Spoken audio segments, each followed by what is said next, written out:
Assalamualaikum warahmatullahi wabarakatuh. Alhamdulillah, semoga kita semua dalam lindungan Allah, semoga selalu sehat. Kita berjumpa lagi dengan saya di pertemuan 4 yang berjudul branching atau percabangan. Struktur branching atau percabangan dalam pemrograman Python ada 4. Ada if else, if else, dan nested if. Jadi hanya 4 ya.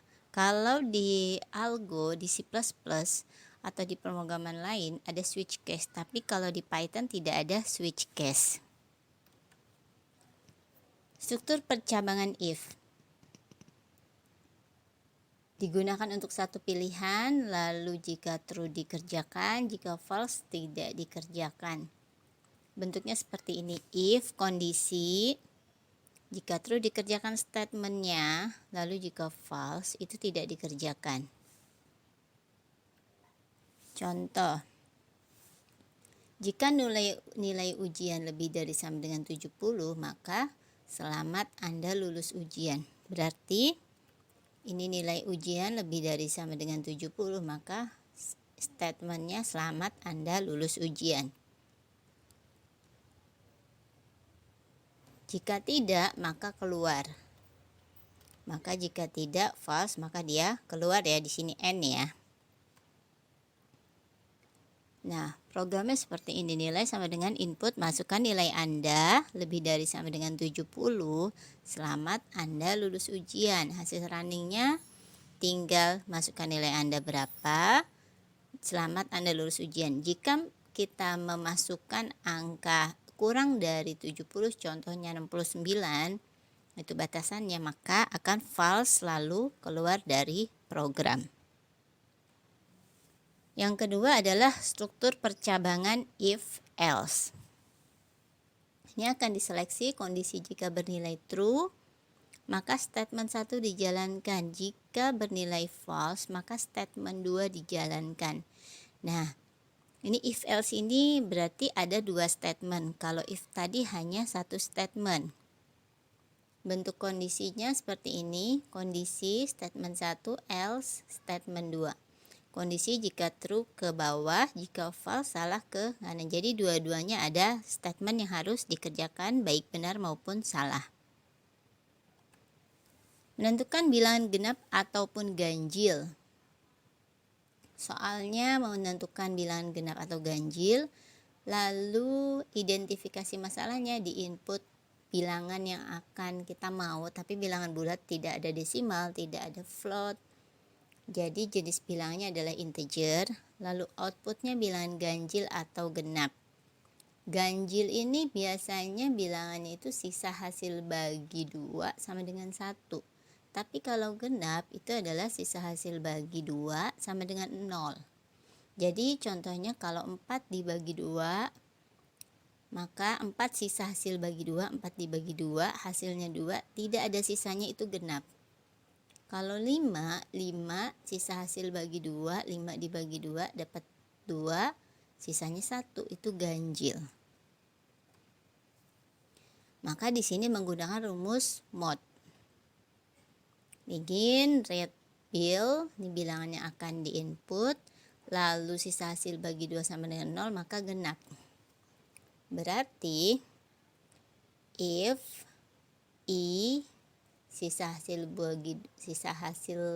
bagi 2 sama dengan 0, maka true. Kalau true adalah genap. Statement satunya maka bilangan genap. Kalau false, statement 2 jika tidak sisanya tidak 0, maka dia akan ganjil ke statement 2. Nah, ini dia. Ini statement true, ini statement false. Lalu dicetak. Genap, true-nya genap, false-nya ganjil. Nah, ini masih menentukan bilangan genap atau ganjil. Kalau misalkan true, kita masukkan 5, maka di sini sisa hasil bagi 5, sisa hasil bagi 2 bukan sama dengan 0 ya, karena 5 dibagi 2 masih ada sisanya. Dapatnya 2, sisanya 1. Karena masih ada sisanya, maka keterangan ganjil. Di sini tulis ganjil cetaknya. Maka write tadi adalah ganjil, maka di sini tercetak ganjil. Flowchartnya seperti ini, input bilangan, lalu sisa hasil bagi, boleh kanan kiri nulisnya, boleh kanan kiri atau ke bawah dan ke samping, itu bebas, yang penting ada dua cabang true dan false. Kalau iya ke genap, kalau tidak ke ganjil, lalu di outputkan, setelah itu N. Jadi input bilangan ini bebas ya. Untuk flowchart bentuk-bentuknya minggu kemarin sudah saya ajarkan, jadi jangan lupa jajar genjang input output. Belah ketupat ini ada decision, keterangan sama dengan ganjil ini bisa merupakan proses.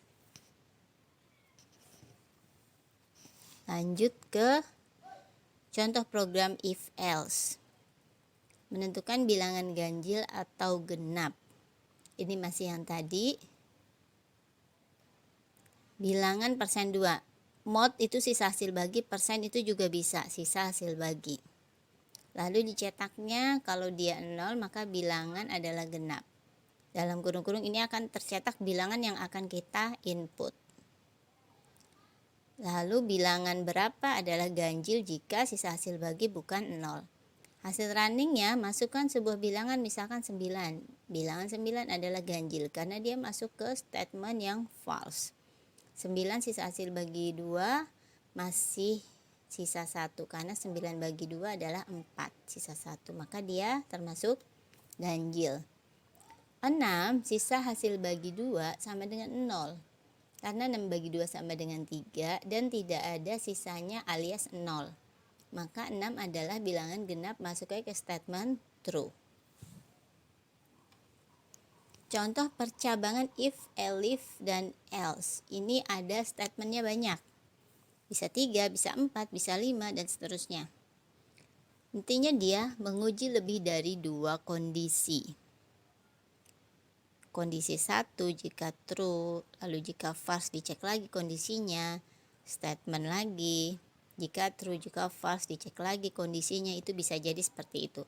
Atau langsung statement 3 itu kalau ada 2 kondisi dan 3 statement. Contoh programnya. If nilai lebih dari 80, print grade A. Elif nilai lebih dari sama dengan 70, print grade B. Berarti ini if nilai lebih dari sama dengan 80, print grade A. If nilai lebih dari sama dengan 70, print grade B. Dan seterusnya. Berarti ada berapa decision? Ini ada 1, 2. Kita cek di sini. If elif 1, 2, 3, 4. Ada 4 decision dan else-nya hanya 1. Else ini adalah langsung ke persegi panjang ini tadi ya. Langsung ke proses, langsung ke statement. Langsung ke outputnya, statementnya. Nah, nanti hasil runningnya adalah tinggal dimasukkan nilai akhir.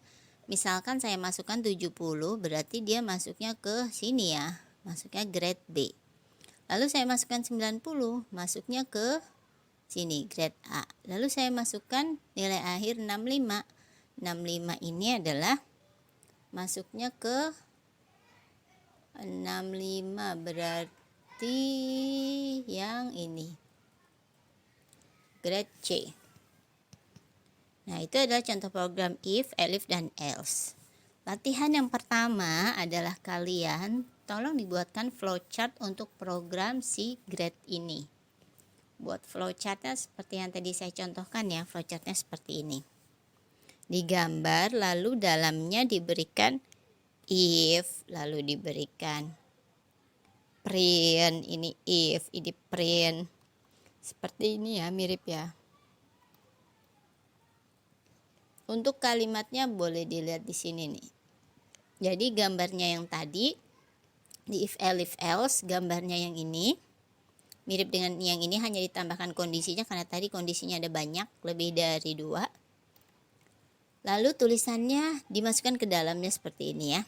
Boleh menggunakan tulisan tangan ataupun menggunakan Microsoft Visio atau apa saja, Word juga boleh, bebas. Serapih mungkin. Nah, ini ada tambahan materi. Sistem pakar diagnosa keguguran pada ibu hamil. Lalu uji kompetensi if then else, ini biasanya banyak kalau dengan forward chaining atau backward chaining. If terlambat head kurang dari 20 minggu, and usia kehamilan kurang dari 20 minggu, biasanya and ini adalah kondisi di mana semuanya harus benar. Jika salah satu if ini, nah ini kan ada if terlambat, if usia, if pendarahan, if hasil konsepsi. Nah, itu salah satu if itu ada yang tidak terpenuhi, maka hasilnya false. Tapi jika semua terpenuhi, misalkan memang haidnya kurang dari 20 minggu, kehamilannya memang kurang dari 20 minggu, pendarahan vagina, hasil konsepsi masih baik, dan seterusnya sampai ke nyeri perut bagian bawah itu betul semua, maka baru masuk ke pernyataan true atau benar. Tapi jika ada salah satu yang salah, maka masuk ke pernyataan false atau salah. Dan Anda didiagnosa mengalami sakit abortus imminence. Ini kalau terus semua tadi if-nya ya, yang ada n-nya. Tapi jika salah satu salah, maka Anda tidak mengalami sakit abortus imminence N. Kita cek linknya sebentar. Sambil menunggu, kalian jangan lupa tugasnya. Seperti biasa, jam 9 nanti akan saya tanyakan. Sepertinya loadingnya lama.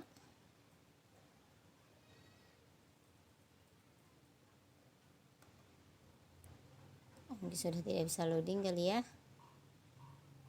Tidak bisa diunduh. Kita lanjut saja. Intinya seperti tadi. Kalau if kebanyakan n berarti itu nanti kondisinya pun banyak. Karena ada n. Struktur perjabangan nested if. Nested if bersarang. Kondisi nested if adalah suatu kondisi if di dalam kondisi if. If kondisi 1, if kondisi 1.1 baru statement. Jadi dari if tidak langsung ke statement. Dari if ada if lagi. Baru elif, else, elif, if lagi. Elif, else ini sangat rumit. Jadi bacanya seperti ini. If kondisi 1 jika true dicek lagi true. Jika false dicek lagi true. Kondisi 2 jika true dicek lagi true. Ke bawah false, kondisi 2 dicek lagi true. Lalu ke bawah lagi statement 3. Kalau memang kondisi 1 dan 2 tidak ada yang terpenuhi, maka ke statement 3. Jadi kalau terpenuhi salah satu, baik kondisi 1 maupun 2, maka dia harus dicek kembali ke kondisi subnya, sub bagiannya 1.1, apakah 2.1, apakah 1.2, apakah 2.2 dan sebagainya. Lanjut lagi ke contoh program nested if. Ini adalah merek baju polo, alisan atau Senyes. Input merek baju PA atau S, P atau A atau S. Jika merek P ini adalah polo ya.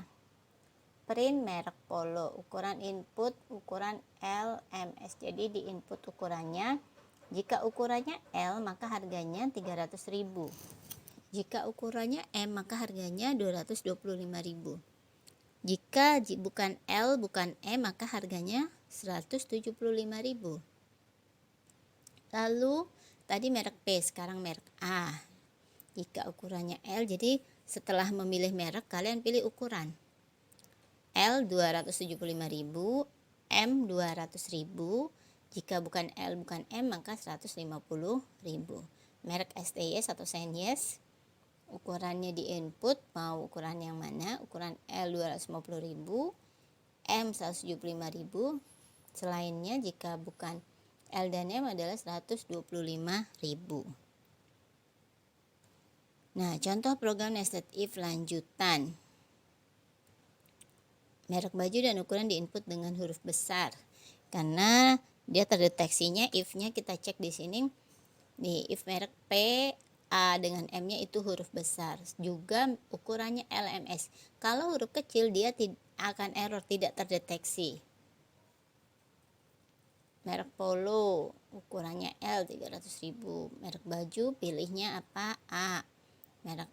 Mereknya alisan ukuran LM atau SS 150.000. Itu hasil running jika kita input merek dan ukuran bajunya. Nah, ini latihan 1, tentukan keluaran dari algoritma berikut. Ini kita bahas saja ya. Input A, B read ini adalah input. Misalkan inputannya adalah 1,2. Apakah 1 lebih dari 2? Oh, ini bila diketahui variabel A dan B. Contohnya ini deh, 4 dan 6. 4,6. Apakah 4 lebih dari 6? Apakah 4 lebih dari 6? Harusnya 4 ini lebih kecil, bukan lebih dari 6 ya. Berarti dia false. Kalau false dia ke sini. A tambah B, berarti 4 ditambah 6. 4 ditambah 6 adalah hasilnya D, C kali C. 4 ditambah 6 tadi 10.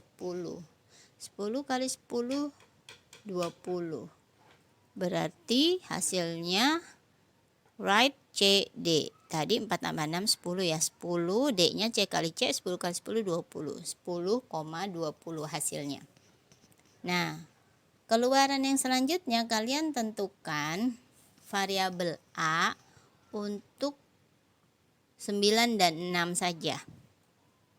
Boleh kalian buat di Excel atau boleh ditulis tangan atau boleh apa saja dengan bagan.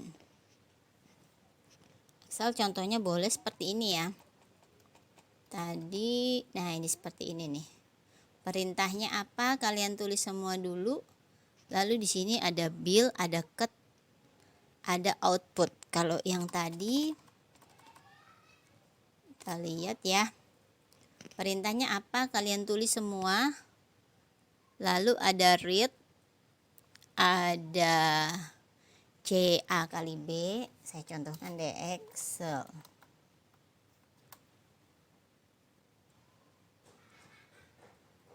Sebentar, saya contohkan dulu. Kita cek di sini ada read. Read A, B. Read A, B. Oke. Lalu lagi if A lebih dari B. If A lebih dari B. C A kali B. If A lebih dari B berarti di sini adalah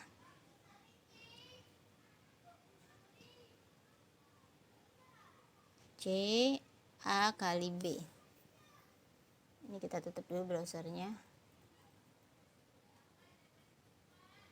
Ini di sini read-nya berapa tadi? A lalu B lalu true atau false.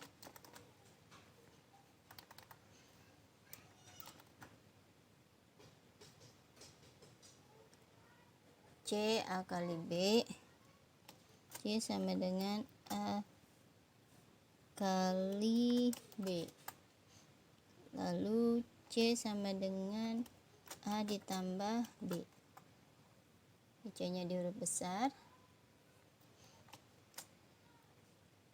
A, B, lalu ini bukan true false, C. Lalu ini D. Lalu ini output. Lalu di sini D sama dengan C dikali C. Betul ya, D sama dengan C dikali C. Nah, kita ini diberikan, dibuat bagan, bukan diberikan.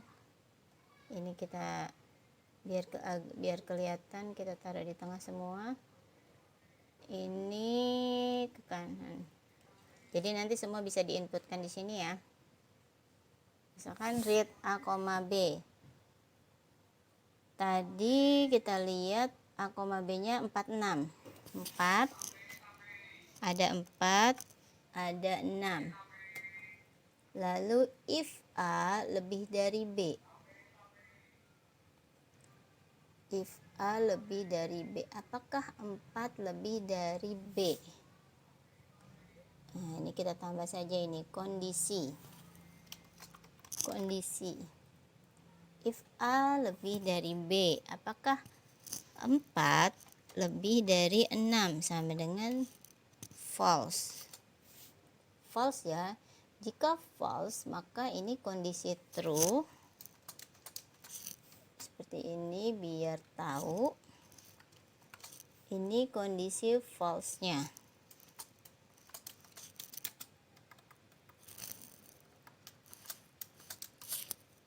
Nah, false maka dia akan ke sini ya.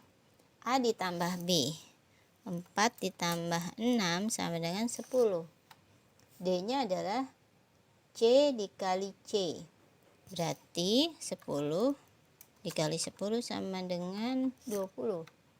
Outputnya itu adalah, tadi outputnya masih kurang, C, D. Right.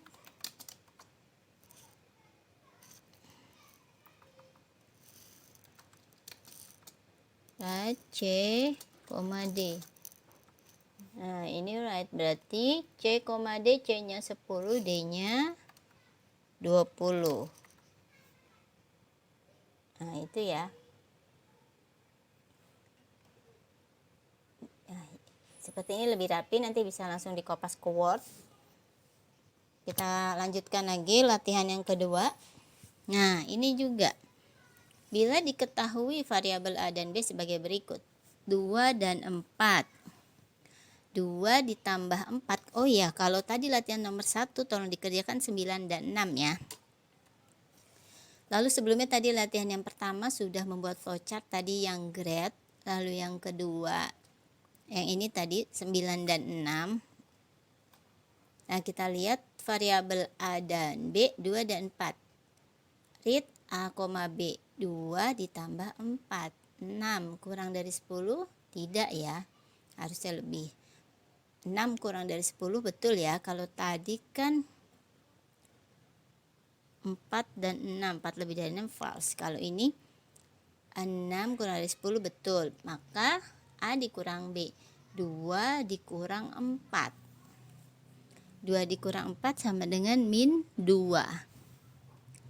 Lalu di sini D-nya, berarti C-nya nanti hasilnya min 2. 2 dikali C ditambah B.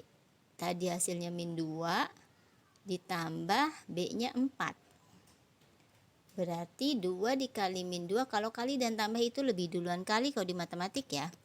2 dikali min 2 min 4 ditambah B-nya berapa tadi? 4. Min 4 ditambah 4 itu hasilnya 0. Untuk latihan 2, kalian kerjakan yang C juga. Jadi latihan 1 C, latihan 2 C. Boleh menggunakan tangan dengan bagan seperti ini biar kalian lebih paham. Atau boleh juga menggunakan Microsoft Excel serapi mungkin.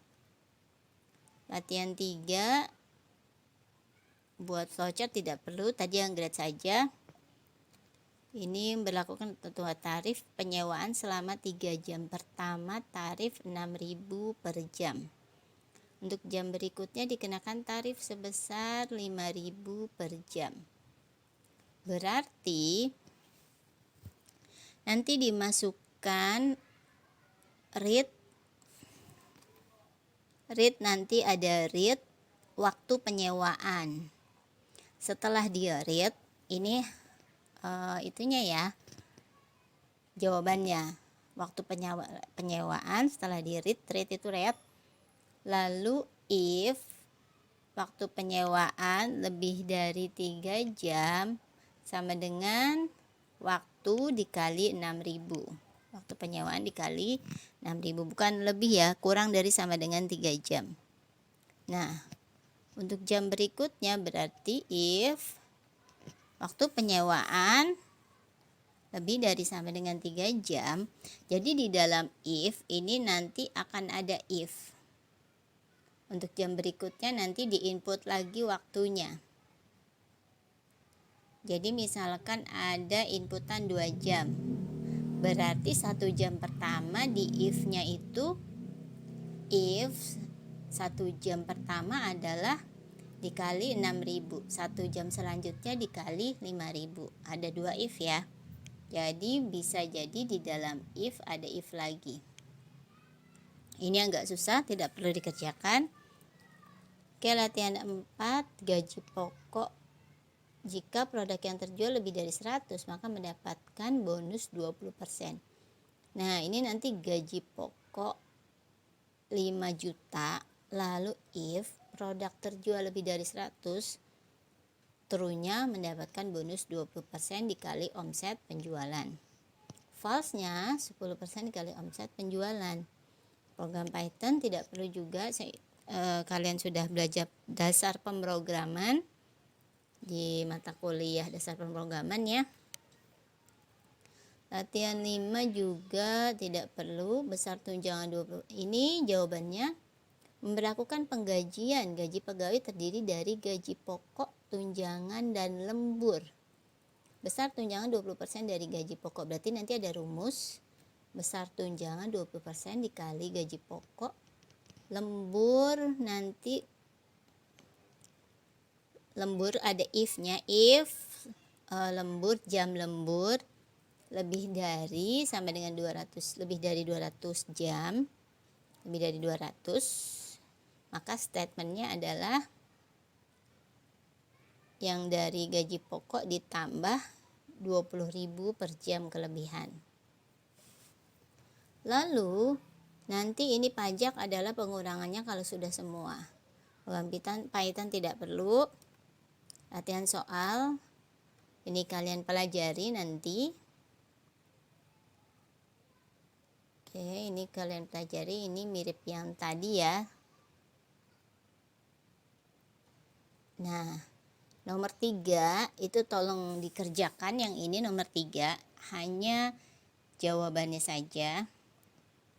Struktur branching manakah yang tepat? A, B, C, D, atau E? Hanya nomor 3 saja yang dikerjakan. Lalu kita lihat latihan soalnya nomor 4 pun dikerjakan sama, hanya jawabannya. Tapi ingat, jangan asal ya, kalian harus benar-benar menentukan dan benar-benar tahu. Ini juga ada 3, if else, if else, atau yang lain. Lalu ini ada 2 golongan, hanya ada 2. Sedangkan nomor 5 tidak perlu. Jadi latihannya, tadi yang pertama buat flowchart yang di grade. Lalu yang kedua adalah ini tadi ya, latihan 1 bagian C, latihan 2 bagian C, yang kedua latihan 1 bagian C, yang ketiga latihan 2 bagian C, lalu yang keempat latihan soal nomor 3, lalu yang kelima latihan soal nomor 4. Sekian penjelasan dari saya, semoga bermanfaat dan jangan lupa selalu semangat untuk belajar walaupun online. Untuk kalian, masa depan kalian, dan untuk juga bermanfaat bagi orang lain. Saya akhiri dulu. Wassalamualaikum warahmatullahi wabarakatuh.